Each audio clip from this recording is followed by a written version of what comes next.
YouTube. Thank you for all your lovely, nice, kind comments that I couldn't really read clearly, but I will respond once I'm awake a little better tomorrow. I'm able to keep my eyes open and stay awake a little bit better than at the hospital after my endometriosis surgery. Well, it was an endometriosis surgery. It was a procedure to see if I have endometriosis, and I'll find out in 2 weeks, like on a person with the OBGYN. And so this is really, really, really, really important. My throat hurt, sore, but I have a bad headache because I've been trying to fight to sleep. Like, I'm like really sleepy, but before in the hospital, I wouldn't even be able to talk. I literally passed right out. But this message is really important.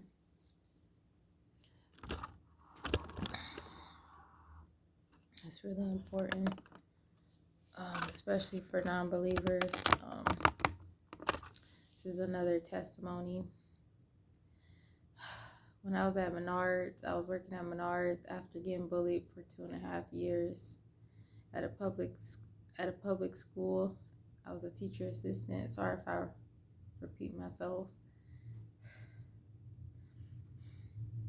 And I had to stop working there and take a break from it, and I'll be trying to get back into a different school, a different public school, because I was working there 3.5 years, and wanted to leave on my time, even though it was already worse and too toxic to continue working there. That's how much I don't give up. But anyways, so I worked at Menards for a few months, and I was going through it. They're two older women. They were racist, and they went off on me. And I met a very close, religious, older customer friend that day that I'm still close to now, will forever be close to. And they went off on me. And in this time, I learned not to pop off for us young folks. I'm old, but I'm 29. I didn't go off. I learned how to hold my tongue and turn other cheek, and just turn other cheek. And I let these two people go off on me for simply stalking in the area. And I guess I was so out of it that I busted my lip. It's like huge in the inside. So I'm still recovering my little skin patches. I got one right here and one right here. So excuse me. This is just a really important. I don't care how I look. I look crazy. I don't care. And I'm so tired. Like, I'm fighting my sleep, and it makes me get a headache, because before in hospital I couldn't even fight it. I would literally pass out. But anyways, so my procedure was an hour long, and when I woke up in the hospital, I'm so sorry that's so long. Please listen up. Please listen to the end. Just stay. Please listen. I just want all the unbelievers to know that Jesus is real. And Jesus is real. Please believe him and give him a chance, please. Sorry, it's so long. And so when I woke up, I didn't know where I was. I knew they told me what type of gas that was going to put me to sleep. I felt like it was stronger than the one that I had when I was 13 years old, or like before I left elementary school. I don't know the exact age, but I try to estimate it because I was cross-eyed from 6 to 13. I had an accident that made one of my eyes cross. This eye go cross from running to a corner or the end of the table with my sister, and I got bullied. And I even heard God's voice. So I wanted to commit suicide.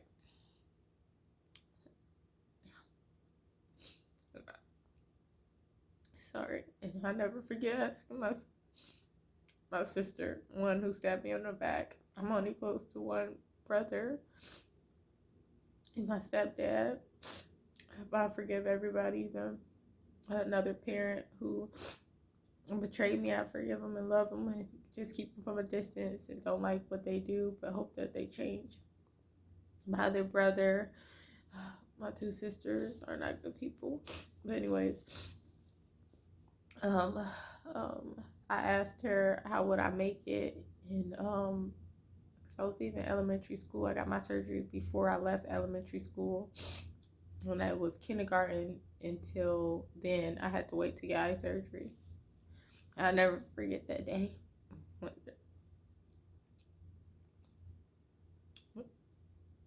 when when when the doctors show me my face in the mirror. I haven't loved myself until like literally I'm 29 years old, like 28 years old, because any flaw makes me like my skin patches. Any flaw makes me like feel like how it was when I was cross-eyed. I feel like a monster because people treated me like that. Both physically pulled my hair, mentally, different cliques of girls, and thank God I have my two sisters, which will always be my guardian angels, even though they're not good people anymore. Hopefully they change, and I pray that they change, and I forgive them. If they will always tell people not to talk about me, even at the stores outside of school. But anyways, I woke up in the hospital. I'm sorry, I'm getting off topic.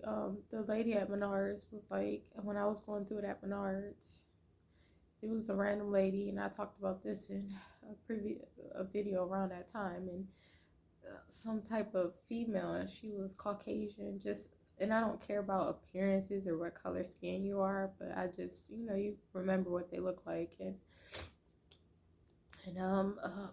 she tapped me on the back of my shoulder, and like she knew not to be too close because I have like anxiety from the bus, from being followed or touched for 9 years. Like people, not even when I had my headphones on, people bother me, tapping me or following me walking or while they was driving their cars. Like I would have to drive. I would have to walk different ways to go home because they would follow me. But anyways, she tapped me and she said, and she had such a like glow spirit about her. And she said, "I just want to let you know." She just said, "I just want to let you know that God loves you." And like I told her about my rapture dreams, and she was amazed and like, wow, she wanted to listen. And then we said God bless you to each other and take care, and she left, and I never seen her leave out the store. And Menards is a pretty big store, so you know. But anyways, back to the hospital. After this procedure today, I had it at like 12:40. It was supposed to be at 12:30, but I left out probably like 2:50, and I got done at like 3:30, and I made it back home by like 4 o'clock. But anyways, when I woke up in the hospital, like I said, I did not know where I was at. Like I feel like I was dreaming. I even start saying stuff like a lot of the staff had to laugh at me, but I knew I was saying like probably things because I was like out of it. I was like, I feel like I'm dreaming. She had a spoon, and because I was thirsty, and she was giving me ice chips because I didn't want water. Like my throat was hurting. My throat still hurt.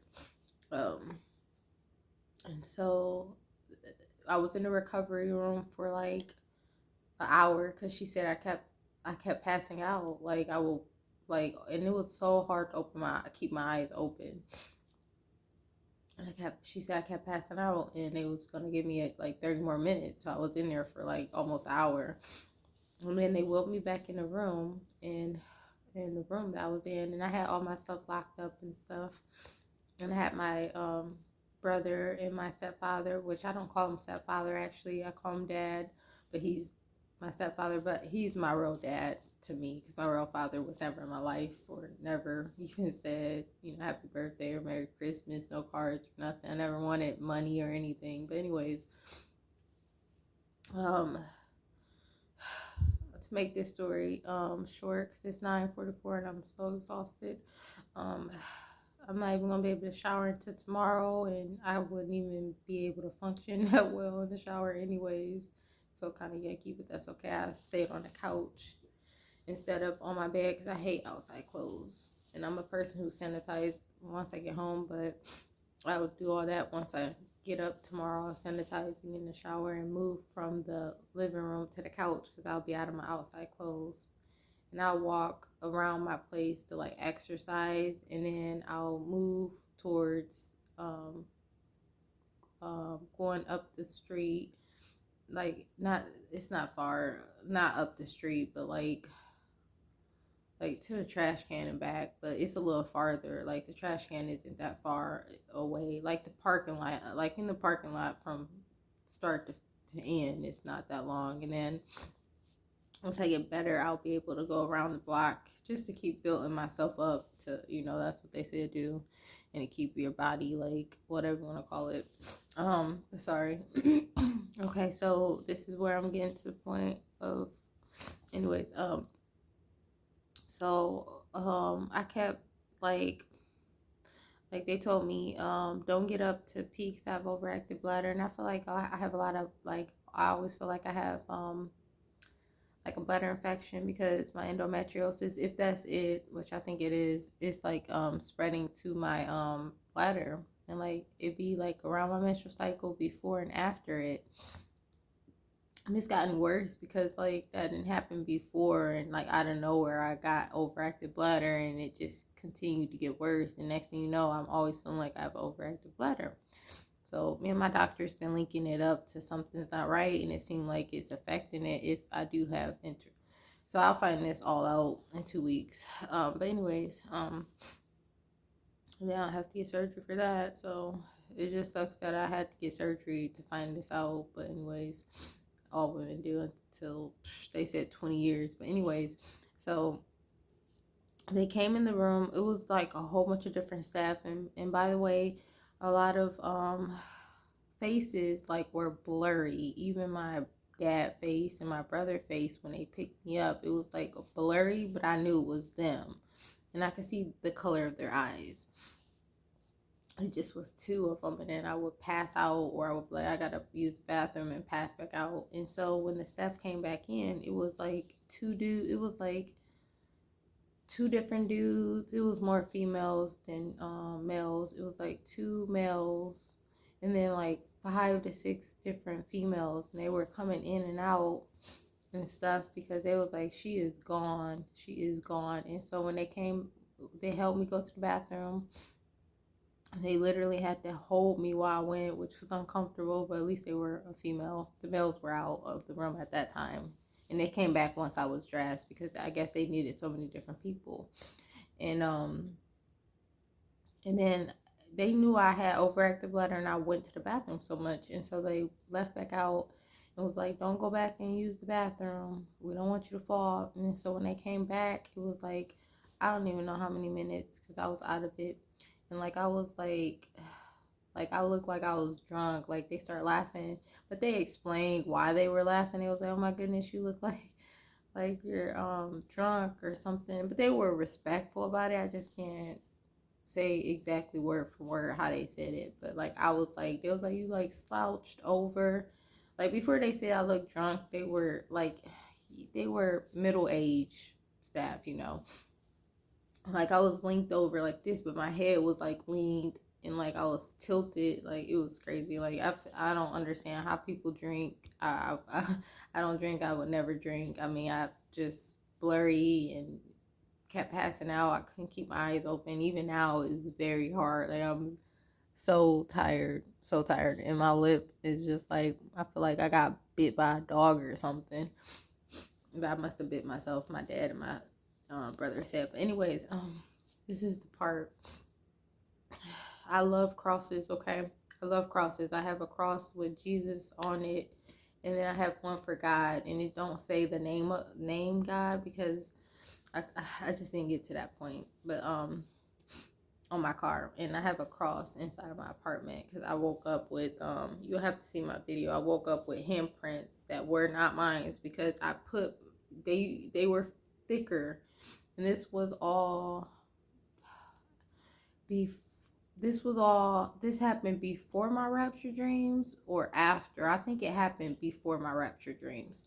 I only had one handprint, and I sleep on my stomach. I can't sleep on my back, and I can't sleep on my arms or anything. It has to be away from my body. So you have to check that video out. So after I woke up with the handprints and other people, like I shared it with a few close coworkers because I was dealing with a lot of bullying. By like one main person, and she had this another Caucasian. She was an African American. The whole sister bullying me.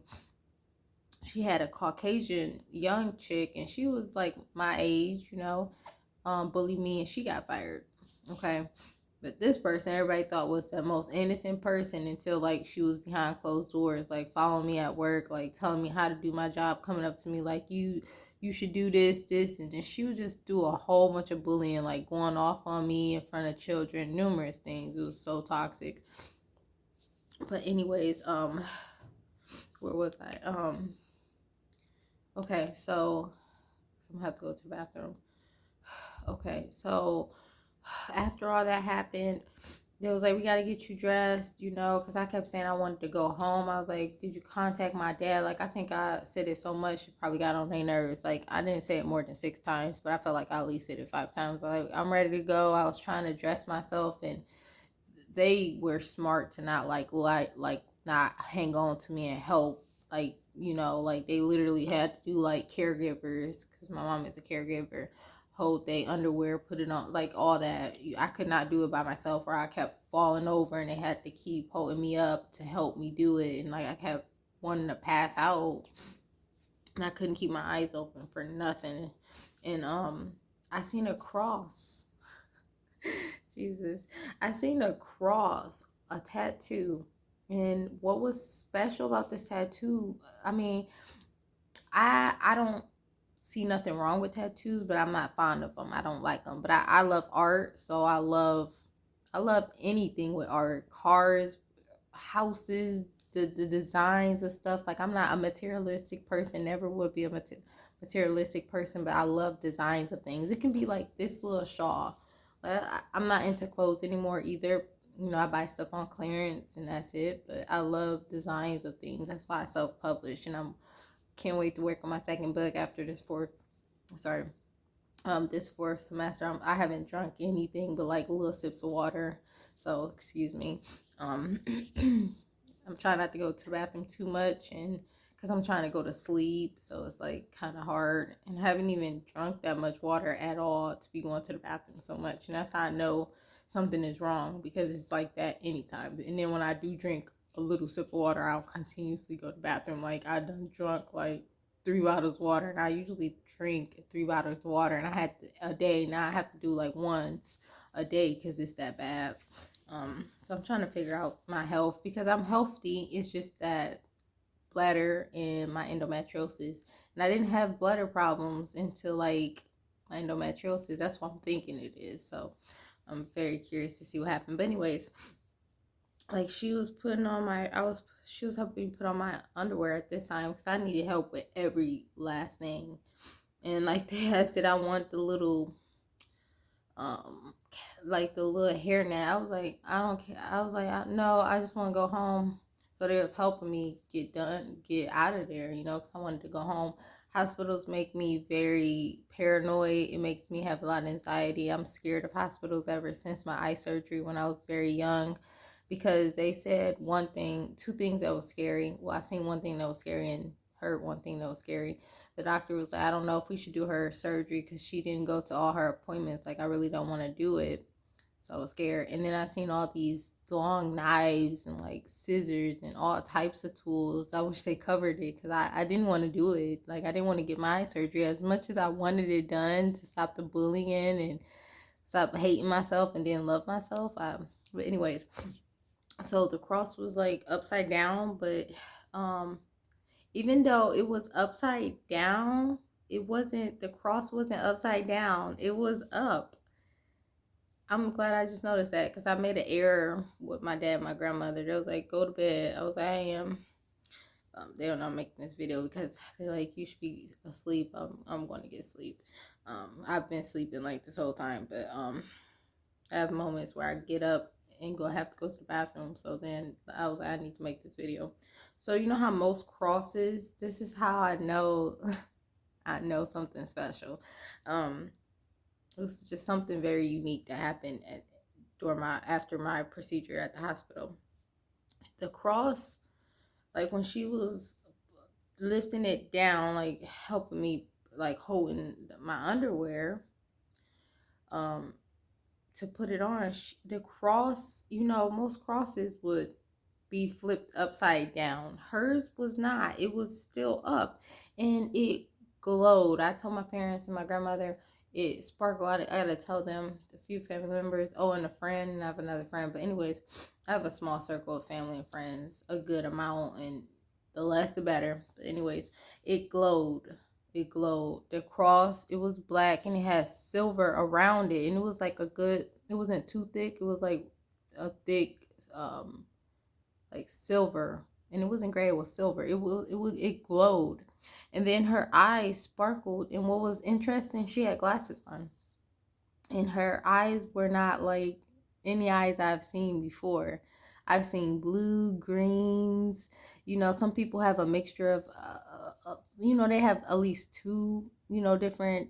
You know how some people eyes have two different colors because of the change of the weather or something. But her eyes had like three different colors. I look a hot mess. I don't care. But she had she had three different colors. It was green, blue, and the other one was like a sparkling gray or something. It was like a mixture. I've never seen that. But anyways, um once I was dressed, oh, and I told her, of course, I told her about the rapture. I was like, I said, oh, a cross. I can't think word from word. I was like, oh, your cross. And I said, Jesus is coming soon. I had three rapture dreams. I didn't mention the one vision because I was like out of it. And she was the only one. I'm not 100%. I'm like 90% sure that she was the only one who said something like a remark about it. Because everybody else eyes there were like normal people eyes. Her eyes, even behind her glasses, and I couldn't even, her eyes were, I mean, her face was like everybody else. It was still like double. But I seen her eyes still. You know, I knew, you know, I could see this person.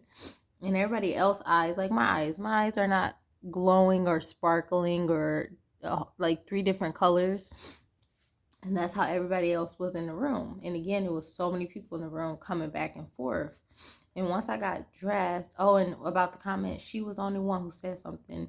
And she said it was not, it was really respectful and like awe. It wasn't like, wow, really? You know how some people like don't care about it or believe in it or think I'm like crazy. Like I feel like everybody else there thought I was crazy. But like her response was like, oh, really? And then I'll never forget, as I pulled up and lifted up her eyes, that's when I seen her eyes sparkle and it was different colors.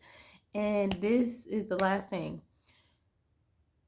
After I was dressed, the other males that were in there before, was different males coming in and out with the females. I could see again faces, but of course they was blurry. But I've never seen her face again. Of course, I know the hospital is big and she probably went somewhere else or something. But I kept thinking in my head, I wanted to say, what happened to the cross lady? What happened to the cross girl? I didn't want to say girl because she's a lady like I am. Sometimes I might slip and say that. But because everybody else came, everybody that was in there, they left out and they kept coming back, you know, trying to help me get ready. They had to go get my stuff out my locker. They had to get different things. You know, I was thirsty, you know. One lady kept saying, asking me about a popsicle, and everybody kept saying, just forget the popsicle. She wants to go home. Because I was like, no, I don't want a popsicle. I want to go home. I was like, did my dad call? Where's my dad? And that's why I was saying it so much that they knew I wanted to go. Like I was like wanting to go, like as if I was being, like if I was kidnapped or something. Which at the time when I was in the room, I knew where I was versus when I was in the procedure room. And so like I said, everybody, all those 5 to 6 different females came back in the room. and the other two guys. I seen them again coming back and forth. That one person I did not see again. Usually they got a group of people when they need extra hands because I was out of it. And then they were coming, like when I was really out of it, before I seen the cross on this lady's hand, on her arm, it was right here, literally right here, like not too close, but like right here on this arm, the right side. And there was when, like I said, when I was really out of it in the room, way before I seen that cross, they kept coming in and out, like different faces, tons of different faces. I would say it was a total of 7 people in and out of that room because they needed extra hands, because they kept saying she is out of it. And another thing, they kept laughing. I feel like I was Medea or Kevin Hart, because like they kept laughing. I'm pretty sure I didn't take it offensively because I knew I was out of it. So I told my dad and my grandmother, whatever I was saying, I'm glad I said it to them than you guys, because I kept asking questions, and they kept having to say, like, no, they had to reassure me, like, I know